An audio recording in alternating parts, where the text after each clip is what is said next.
So yesterday I was talking about what we learned about Hillary Clinton's speeches to Wall Street companies and banks, etc.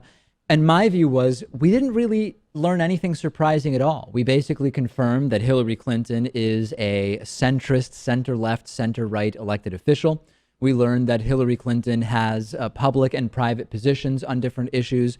We learned that Hillary Clinton is a status quo neoliberal plutocrat in every way that we expected. And for me, the real scandal is the recently released additional Wikileaks email. So yesterday, in the last 24 hours, an additional 1,000 or 1,200 additional emails have been exposed by WikiLeaks related to campaign chairman John Podesta's email.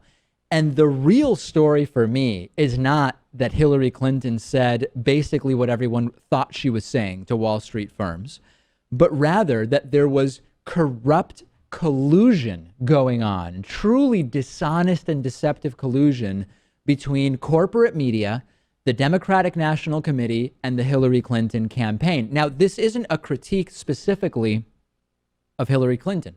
It's not a specific critique of John Podesta. It's not a specific critique of media.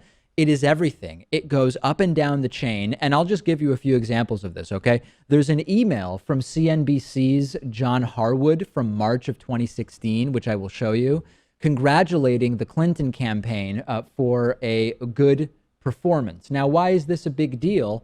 Well, a few months earlier, John Harwood had moderated a debate. All right, fine. I mean, moderators are going to be voting for someone. This was after he moderated the debate. You could have the same issue with a Republican moderator, but would they be in touch with the campaign chairperson of a campaign?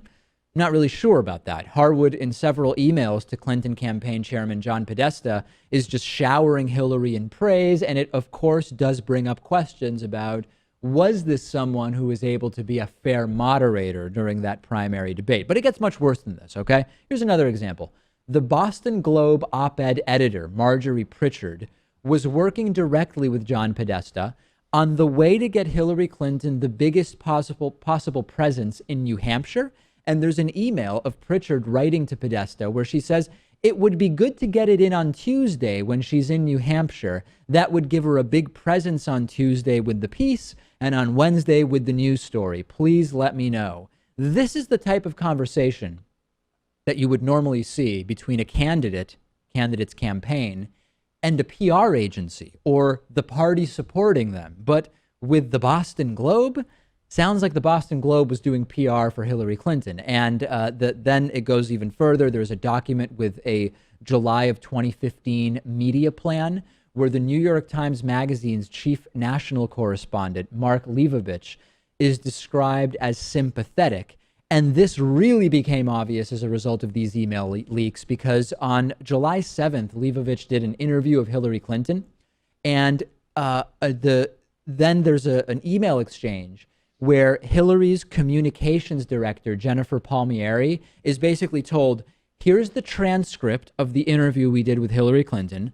Before we use this to write an article, you can veto any parts that you don't want included in the interview. And you can check out, I spent a while yesterday looking at a number of these different emails, and Jennifer Palmieri writes back and says, okay, cut this out, cut that out, remove these two references, and then everything after X line you can use. And this is PR type crafting of what the interview is ultimately going to say. This is a very, very serious collusion that should be concerning to everybody who wants to believe that what we're seeing in print and on TV has some level of respectability and honesty. There's one other issue I want to mention, which is a big deal has been made out of an email that seems to suggest that Donna Brazile, the current head of the DNC and then a CNN contributor, was letting the Clinton campaign know that in a debate, there was going to be a question about the death penalty. That's the way it looked,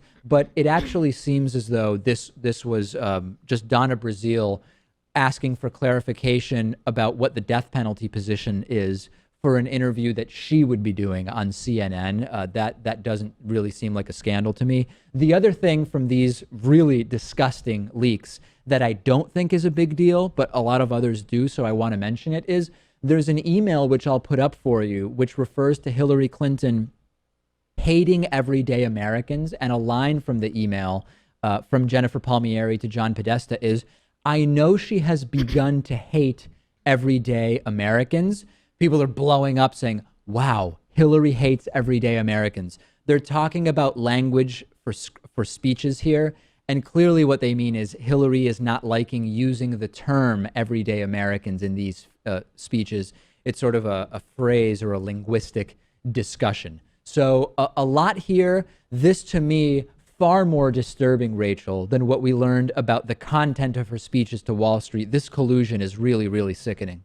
I agree with that, but I think another issue is that it's kind of easy to take some of it out of context when it really maybe just was a strategy. For instance, when they're talking about timing the announcement of her opposition to the Keystone Pipeline in order to kind of redirect focus away from her emails. Is that terrible? Is that just strategy? That is absolutely strategy. No, you're completely right. A lot of these emails are internal campaign stuff. And there's no doubt that the same way any politician wants to manage the timing of announcements to either distract from bad news or put the focus on something that's more positive, there's no doubt about that. My issue is, as you page through it, the coordination and lack of independence that is exposed for so many media outlets. If you ever were doubting the importance of independent media, whether Hillary Clinton wins or loses, these emails should absolutely shatter and destroy that. I can assure you, we've coordinated with no one, in spite of people saying I'm a shill for Hillary Clinton. Months ago, we were told that we were shilling for Bernie Sanders and we must have been paid by him. Now that I say Hillary Clinton is the least bad option, people are saying clearly you're shilling and coordinating with Hillary Clinton. How much is the DNC paying you? I am presenting my opinions. Rachel presents her opinions. Pat presents his opinions. To my knowledge, I hope you guys aren't going to tell me I'm missing something. Neither of you has been paid by the Clinton campaign or any other campaign. I haven't either. We are going to need independent media more than ever. That is for damn sure. And these emails prove that.